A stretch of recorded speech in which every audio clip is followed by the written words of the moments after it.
Hey everybody, welcome to another episode of Room for Seconds. I have an incredible guest today with me, one of my dearest friends, Sam Stanovich, VP of Sales and Development for Big Chicken. Today I have an incredible guest and one of my dearest friends in the world, Sam Stanovich, who also works for a little company, and his other partner in crime would tell you how many times he works for Shaq as a repetitive sort of thing. And we do whole kinds of games with that at conferences just to annoy him. Sam flaunts it a little bit, but not as much. But again, Big Chicken is the company they work for. They have been growing like leaps and bounds, selling stores all over the planet. And this man right here is the one responsible for leading that charge. Sam, welcome to Room for Seconds. Hey, I'm super excited to be here. Yes, we have a small boss. I may be able to point to his jersey, and maybe there's an autographed basketball in the office, but I will not be like somebody else I work with and continuously refer to it the entire time. Shaq. So we'll figure out what the over-under is, but I'm excited to be here. I'm excited to talk about lightning in a bottle with you, Greg, and how we take these brands and really amplify them and have a good time with them, and really what this whole industry is about. It's community. Yeah, this industry is 100% about community. And I was scrolling through LinkedIn a little bit ago just to see what was being posted and what I was missing.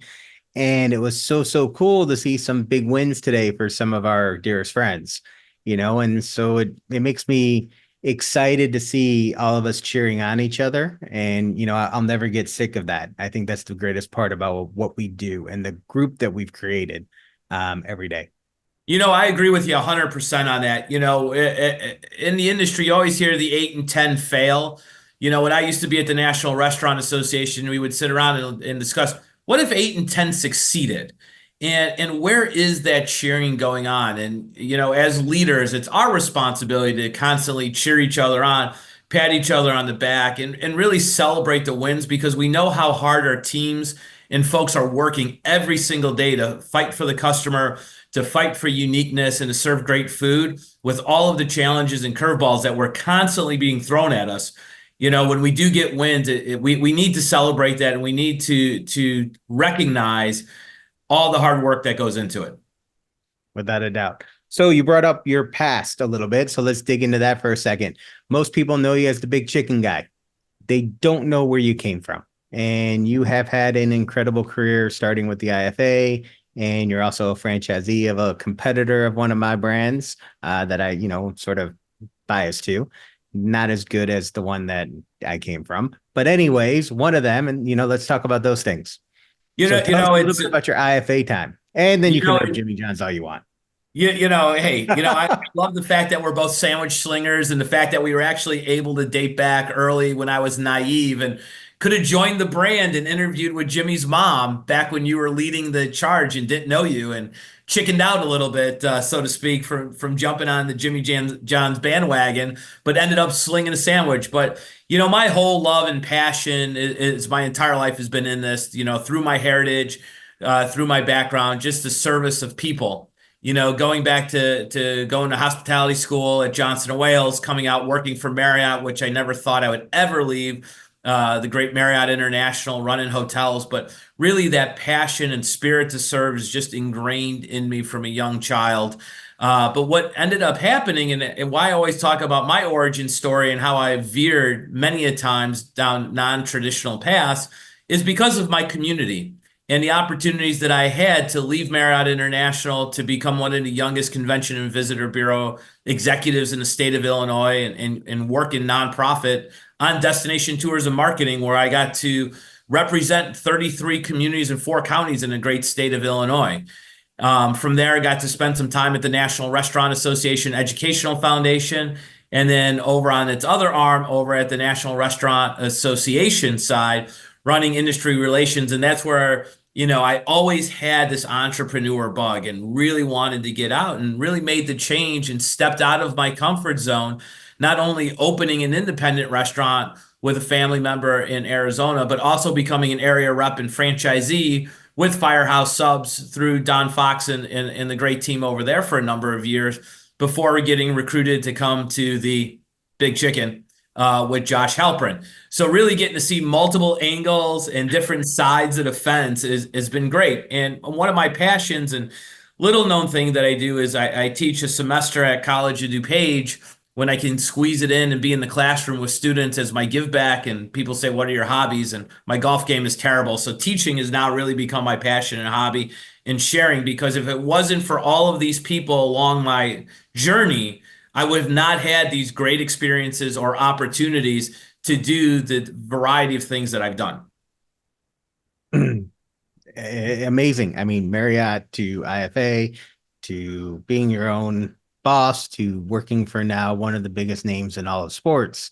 I mean, you sort of have touched it all in a short amount of time. And we're not really old, even though people are telling us we're old in this industry. We're not. And I'm going to continue to kick the can a little bit. It's our time, not the young guns, because I've been doing this so long. We're still young. I would agree Um, with you. I would agree 100%. We're just moving in because we've made enough mistakes now that we've learned from, that we can really hopefully celebrate successes together. Without a doubt. So IFA had to be a unique experience because it's all about franchising. It's all about the startups. It's all about educating the beginners. And that's sort of what IFA's mantra has been about for so long. What was the experience like? And what would you say was the positives and the lows of an organization like that? Well, at the National Restaurant Association, so I'm only a member of IFA, That's dealing in, right. in the franchise community, but at the National Restaurant Association, I always equate it to being an aircraft carrier. And it's very hard to move, right? It does not move on the dime. But what's interesting is the network that they've built across the country to support operators. And IFA has done the same thing as NRA in creating that community. But what we find at the association is, unfortunately, we can't really get our hands on those first timers. And it's a shame because they're too busy in that day-to-day operation. What we have found over the years is that your average independent member, not until they cross the 3 restaurant threshold, really gets engaged, because at 3 restaurants, they can't work breakfast or lunch and bounce back and forth. And they have more employees and more real estate and more bills that they really have to look forward, and they need the additional resources that an association brings. If we can, and we try to at the state level, in Texas is an amazing CEO, and Emily Knight, Sam Toya in Illinois, Carol Dover in Florida, really try to grasp our hands around All right, that first and we're gonna second. cut you off there. I have a difference of opinion on a couple of those. I'll give you Emily Knight as badass. Illinois, you sort of failed us. Yeah. We can argue to disagree. I'll still wrap my arms around Illinois, because they were very helpful in getting the soda tax eliminated, that goofy rule that the past administration, and they have done a good job to put the tip credit aside for right now. But your point, Emily Knight is the quintessential badass of state restaurant executives. And what she does, to your point, is she gets her hands wrapped around that independent person and makes them understand the value of coming into the association, because they do all of these things that protect us and really move the needle forward, because individually we can't get to government officials, but collectively we can, and that's what's important. And then the benefits of the Serve Safe program, the benefits of health insurance, the benefit of the other discounts that are provided there, that really can help operators become more and more profitable, which is key, so then they can expand and they can give back to their teams.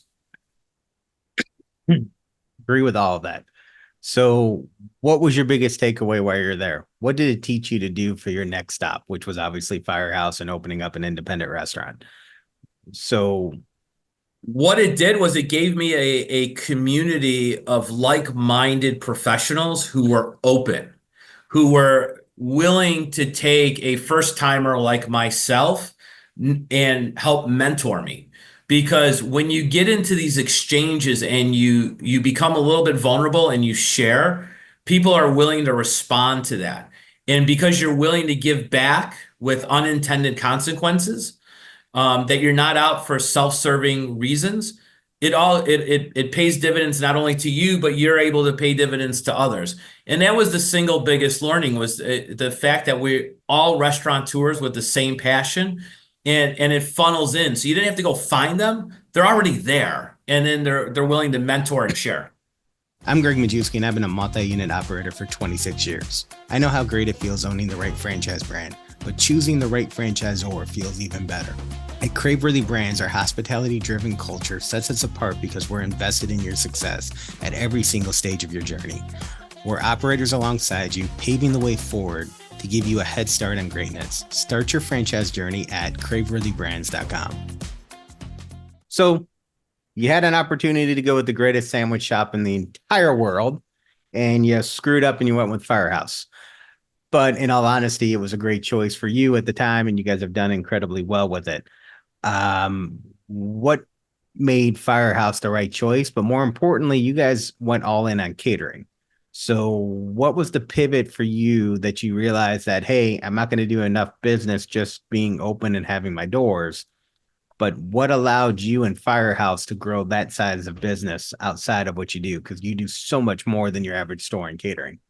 So what it was what I appreciated about Firehouse was the sense of community, the sense of give back with the Public Safety Foundation. And it was doing something just a little bit different because it was hot sandwiches versus cold sandwiches, right? And then add in those other pieces. I like the food. Hot.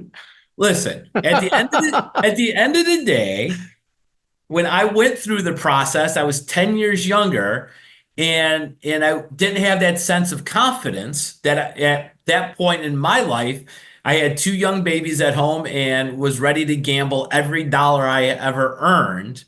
And I admit it, I got cold feet and I decided to wait 10 years and then ended up going with Firehouse. And I look at the location of which I would have bought because I know where territory I wanted. And I constantly think about that of how my life would have been different. But in all honesty, things all work out for the reason, and the universe brings things together for a specific purpose. And frankly, I learned a lot continuing my career through the association and then going into Firehouse. And then, learned in Firehouse, and like a lot of brands, when you're in a major market like Chicago, the strength of the independent restaurateur is very powerful. So when your sales are not going in the direction that you want in the traditional avenue, then you need to supplement it and you need to look at it a different way. And my wife and I, being in Marriott, had done so much catering. My wife was a banquet manager and then a catering sales manager. And we heard all the time that successful operators do 10% catering, and the system was doing 2.5%. And, they gave us a list of Firehouse operators who survived and did these amazing things. Got to 10, 20, 30% catering. We said, man, it's an interesting model. And I like to scale and do business development. And I'd much rather sell 100 sandwiches to one person than 100 people one sandwich, right? So why couldn't we inverse that? Why couldn't we just go hunt and do what we were really good at and focus in on that? So as we tag teamed, we tried all these different things, and we looked at different avenues, and we really listened to our customer walking in the door and where were we getting these customers from. And I thought a lot about, scalability and, how do I become the Walmart of sandwiches? How do I sell the most amount of sandwiches to the most amount of people? So we dove in and we started targeting schools. And we said, okay, if we can get within a school program and fix the menu towards that, maybe it's not the highest dollar percentage ring, but it's volume. And how do those economics work? And then we just started chipping away segment by segment. And we would sit every night, from 8 to 11 o'clock at night, developing lists and sending individual emails and going out and knocking on doors with platters and food and sampling and going after wherever Jimmy John's was, where I'd see a car delivering. I'd circle back around at some point in time and be like, hey, instead of getting one sandwich from them, how about I bring you 30 at a time? And we just trial and error and used our tactics from Marriott and said, this is going to be a business vertical. We're going to apply a specific amount of marketing dollars, time, and effort. and then measure our success and continue to build. And 8 years later, our restaurant was rated #1 in the entire Firehouse subsystem. Last year, we ran 48% catering out of it in a restaurant that Firehouse scored a C+ location and said, yeah, maybe you'll get to 10% catering. But it's because of discipline, Greg. It's just like you and your brands and how you are very pragmatic on how you go towards that. We just picked catering because we were really good at it at Marriott, and we thought about it and built the strategy wrapped around. And once that train got out of the yard, it just continues to run. And then with our teams, they understand operationally that the success of catering is because we can execute every single day at a high level. So they understand the importance of catering and that every order has to be 100%. Every order has to be 5 minutes, at least 5 minutes early, because if you're 1 minute late, you're penalized. We ingrained that culture. So it's every day we're performing at that high level, like the big all-star behind me performed every day on the court. That's how we want to perform when it comes to catering and operations, because as you know, operations only is successful is how good your teams are, because you and I, we can't run the restaurants every day. We have to depend on those people to make it happen. 100%. Now I'm going to knock Shaq a little bit. He was great everywhere except the free throw line. 100%. That sucked. He's still terrible at the free throw line. But you know what? You be good at something, right? And he was really good at dominating the paint. We just picked catering to be really good at dominating that and our focus on it. Okay. I'm horrible at delivery, and I tried delivery. I don't even ever want to talk to self-delivery again because I wasn't good at it. You guys, all due respect, you guys figured the model out. So I'm so mad at Jimmy John's right now because we're now letting DoorDash deliver our DoorDash orders. And it irks me that we're running from what we were, which was freaky fast. We can't be freaky fast when someone else is delivering our product. So don't get me started on that one. I mean, you guys mastered it. You understood the economics of it, driver insurance, how to recruit drivers, how to get them motivated to get in the car and go do it. I mean, all due respect, you guys nailed it. You guys wrote the book on freaky fast delivery. I mean, I think you guys probably took some learning from Domino's because, that whole guaranteed I will not comment on that. What? I will not ever comment on that. All right. So then you got an opportunity to go work for Big Chicken. Obviously, Big Chicken is a hottest brand of the year at fast casual, top 100. This past year, dethroned Dave's. So back-to-back chicken brands. What was that opportunity and what attracted you to that opportunity? So obviously everyone can say, and I know your first words are going to be that, but there was more to this brand. And now this is where what I know about the brand is going to come out because I'm going to make you talk about the other stuff. What else attracted you to the brand? What was intriguing about the opportunity?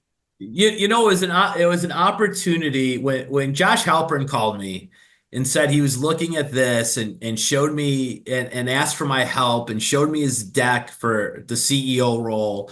And we've talked about things for the last decade of working together and being able to put my own thumbprint on something. Because when Josh and I came in 3.5 years ago, there was no FDD, there was no franchise. It was a great chicken sandwich, fries, and a shake, and this giant cookie.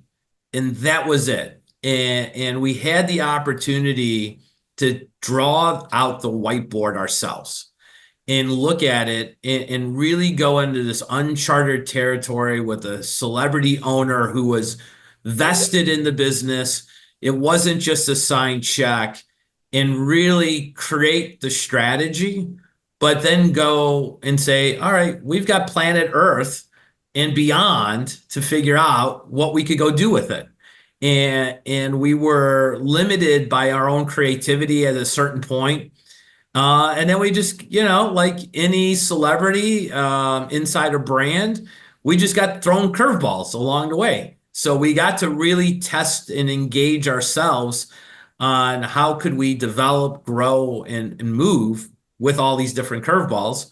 But it was an exciting opportunity, right? Where I had been an entrepreneur like you. I understand the importance of putting your name on a paycheck and what that means to 15 people in a singular restaurant. Well, what does this mean to create an opportunity for others and leverage what I knew? Because I had never met Shaquille before. Yeah, I've seen him at basketball games, but never sat down and had a conversation with him. And this was so much bigger because he wasn't doing it to go make the next $1 billion. Like the amount of shares he's given to family members and other people in his circle to help them.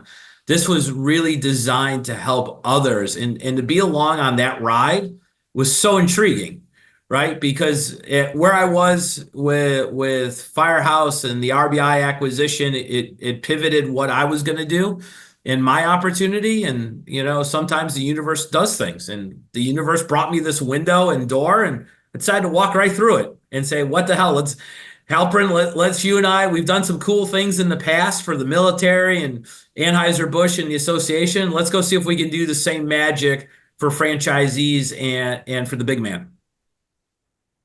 Okay. So Big Chicken, when you joined, had how many restaurants? It had 2 corporate locations. And after you guys started your FTD, how many stores did you sell that first year? First year stat, we were over 100 the first year. And where are you at today? 374 signed. And how many countries? 5, 6, 7 countries currently. And Pretty. the one thing that we can proudly say is we are the only intergalactical restaurant brand. Yes, I see you rolling your eyes, but in 99 years, there will be one outside of this planet, and it will be steak Big Chicken first. I'm gonna have to get a deal with Elon to beat you, because he'll actually develop the restaurant, not like the guy that you guys went to. Good point. We'll see. We'll have the space race. I definitely know this guy isn't getting shot into space. So there's no way in heck his people are going to let him go in a capsule. You, my friend, could get shot into space sooner. So there is a possibility there. All right, Justin, you're on. Let's make sure we make that happen. Just so now we have a war. All right. So you built the company, you started selling. You went so fast that there had to be growing pains. What are some of the growing pains of getting a franchise up and running, getting through that, oh crap, what did we not think of, and how do we better the brand going forward? Did you guys have any of those experiences? Oh, we've had all kinds of experiences, from the original overview of what it looks and feels like to how we're going to pivot it tomorrow, which is very cool.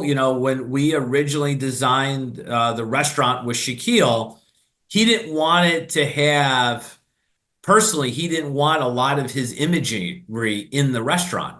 And that was intentional because he wanted the food to stand alone.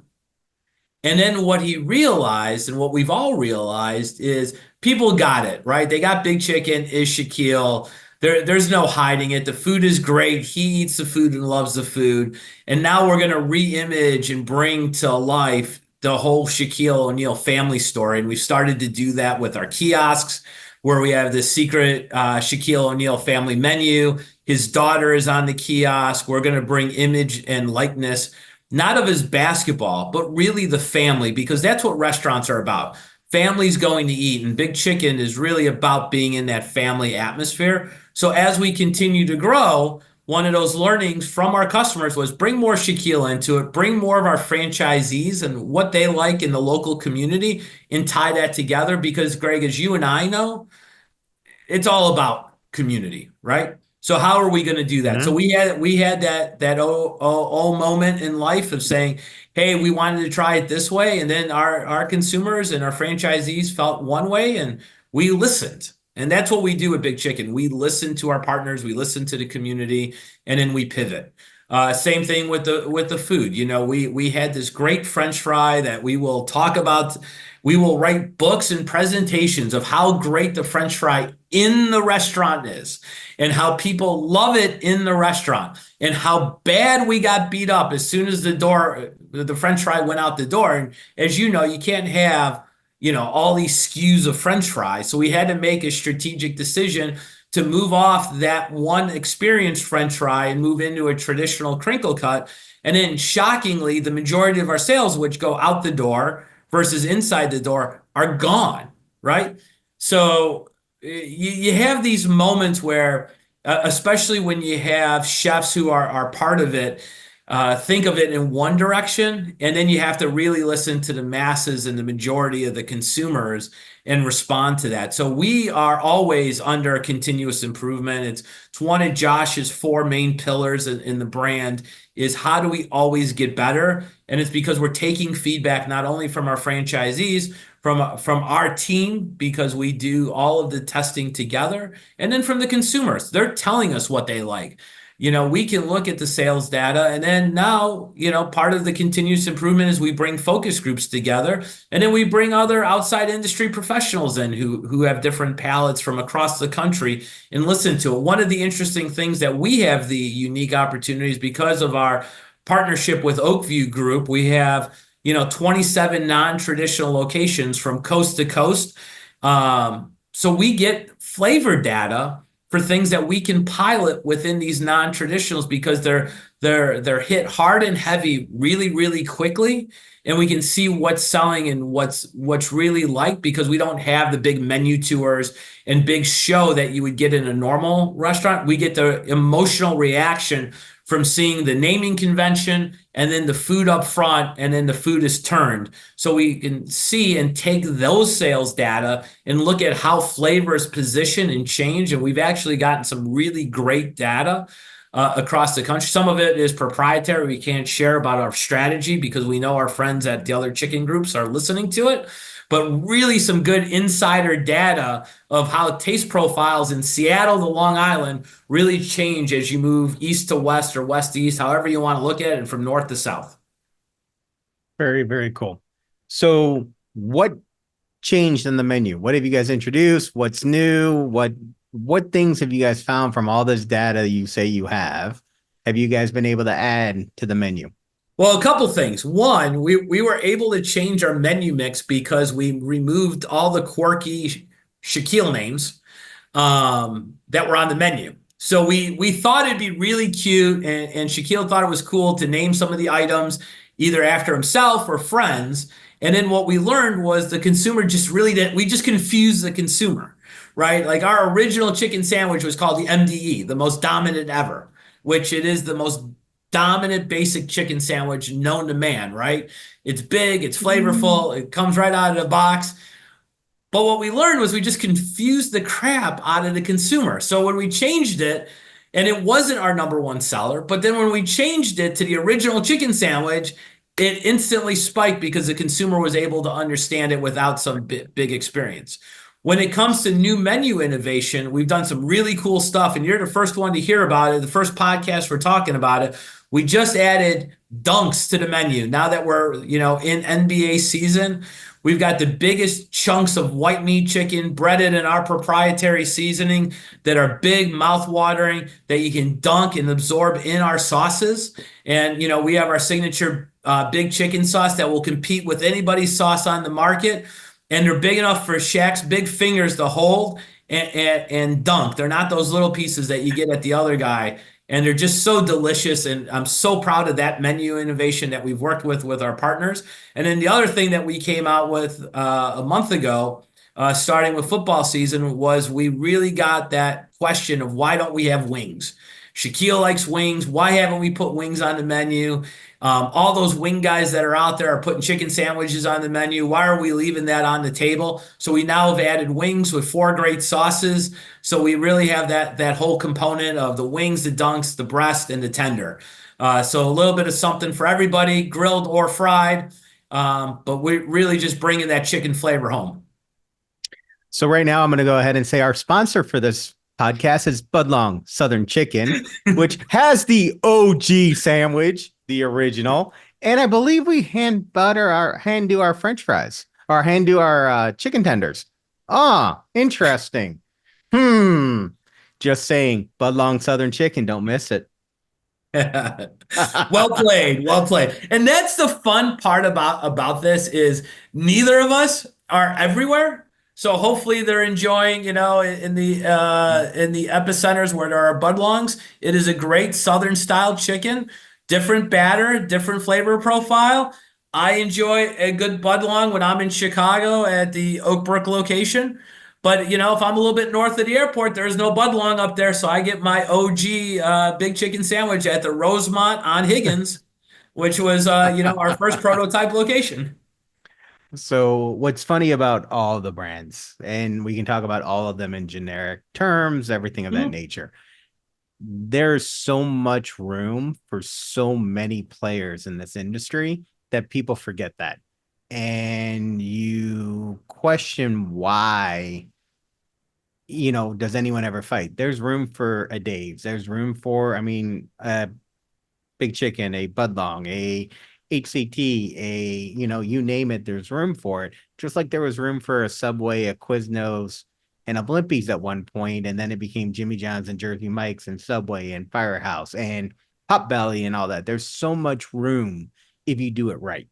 And we're really not competitors, and not individually based on brand. We're competitors in the same meal opportunity. And what's the American population has proven to us, they love to eat out.